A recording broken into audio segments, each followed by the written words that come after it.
Hi, welcome to this presentation on the time value of money. Time value of money, or TVOM, is one of the important foundation concepts in finance, especially in the area of valuation.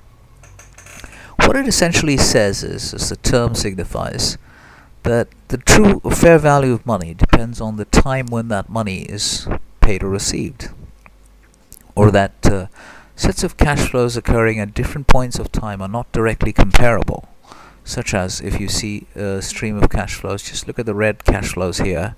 These are all the different years in the future, and you cannot directly compare these cash flows with one another.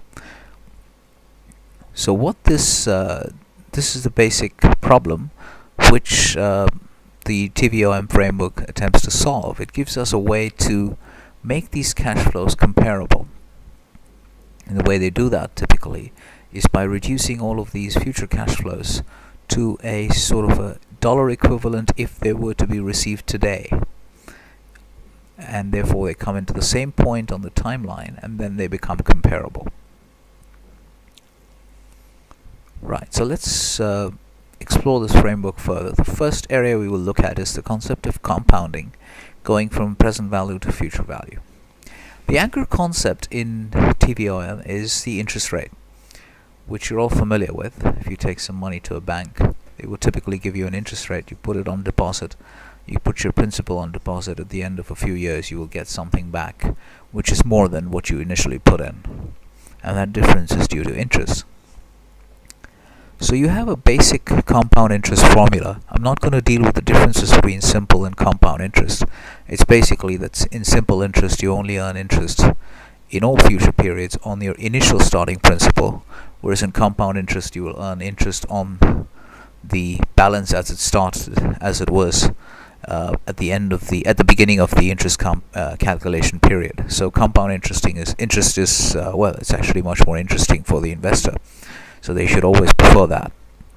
So we will take the basic compound interest formula. We won't even have time to derive this formula, but we will take this formula to solve the first problem. That is, if I were to put in $100 in the bank today, and the bank were to give me, say, 10% per annum, how much money would I have at the end of 5 years? Well, we use this formula. I put it into the spreadsheet here to help us on time. Okay, so $100 invested at 10% for 5 years with annual compounding gives us $161. Remember this formula, and it's the number of compounding periods, so I use 5 there because it was annual compounding. Let's look at a case of monthly compounding, which is a little more complicated, because remember here we now have to understand that this I here is actually the interest effective for the compounding period. So when that period is something other than annually, you have to manipulate the initial interest rate in order to arrive at the effective rate that you must enter in the formula. The way you do that is with monthly compounding. There are 12 months in the year, so you have to enter the number of compounding periods in a year. Number of years gives you the total number of periods of compounding. The blue cells in the spreadsheet are all cells that require user input. At this point we will just concentrate on this block. Right, so if you enter that 12, and you get this answer, which is, and you can see here how your effective interest rate has reduced, because it's actually equal to the annual rate quoted by the bank divided by the number of compounding periods. But still you get a higher figure because your compounding frequency has increased. By earning interest on interest, you end up with a higher future value, with all the initial parameters, all the other parameters remaining the same. Right, so you can see how you can solve one of the first problems using the TVOM framework, compounding your principal given an interest rate to a known future value. Now, present value, which is another term used in this formula to refer to the starting balance today, or initial principal amount, this actually has a slightly wider application. It is also used to refer to what we said earlier, to give you a dollar equivalent today for dollars that are actually occurring at future points of time. So So this term has wider applicability than would appear from this limited example. Right, let's go on to the next area we want to cover, which is the concept of discounting, which is going from future value to present value.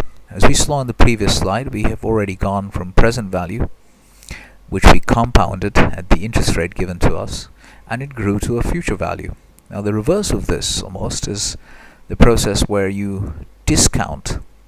That is, you discount the future value or the future cash flow, to be more general, at the interest rate to give you the present value. Now notice how and why we call interest rates the anchor concept in TVOM, because they're present in both cases here, compounding, discounting. It's central to the framework. So here what you do mathematically, this inversion is very easy, because you have just this original formula from the previous slide. You just divide both sides by 1 plus I to the power n, and you end up with the PV expressed in terms of future value, and these two inputs. So you can use this. If somebody gives you a future value, mathematically it's clear that you can use this formula and gives you these two numbers. You will be left with one equation and one unknown, and you can basically assume, you can figure out what is the present value or the value today, if that money were to be received today, of X dollars received T years in the future. Right? So another way we can look at it is we can try to solve the intuitive, we can try to sort of derive intuitively why this is actually a fair value, a true value. And we can do that. We have to take to do that. We have to take advantage of the no arbitrage principle, which is also called, say, arbitrage free valuation, which is another of the foundation concepts in finance, again in the area of valuation. We won't have time to go into it in detail, but let's just understand that the arbitrage free valuation basically says that the cost of the fair value of any set of cash flows should be the cost of replicating these cash flows by an alternative route. Let's understand this with respect to an example. Here is a bank that is offering you $100,000 at the end of 7 years. It's giving you a deal, and it's asking you to put up $50,000 today in order to receive $100,000 in 7 years. How do you know if this is a good deal? Well, what you can do is try to apply the no arbitrage principle. That is, try to find out the cost of replicating these cash flows by an alternative route. Go to another bank, see what rates they're offering for 7 years, if they have any deals.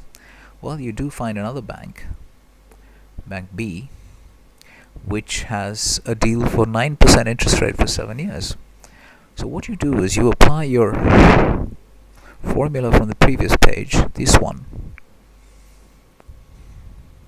You apply it here, and you discount 100,000 for 7 years at 9%, and you come up with a present value which is nearly 55k. So it's a lot more than this. So straight away what you know is that this deal by Bank A is a much better deal, because by putting up just 50k you can get this much. So the first thing you do, you solve your basic problem. That is, this, you would choose this deal because it's lower than the fair value. It's being offered to you at lower than the fair value. And then, of course, the other point of the no arbitrage principle is that this divergence between these two values cannot remain for long, because eventually all the depositors in this bank would take their money out and put it here. There would be a shortage of supply of loans here. The price of loans would have to rise because none of the demand functions would have changed for loans. And so the price of loans would have to fall here. Interest rates would fall here. Sorry, the interest rates would have to rise here. The shortage of supply, price of loans would have to rise. The interest rates would have to rise, and conversely, there would be an excess supply of loans here. The interest rate would have to fall.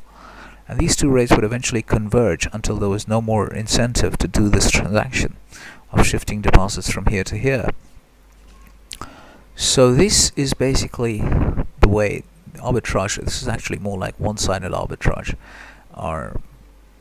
so not a classic example of arbitrage, but again gives you a flavor for the principle and shows you how intuitively this is also, not only is it mathematically true by this easy manipulation, that PV can be discovered, the true fair value of future dollars can be discovered by the application of this principle.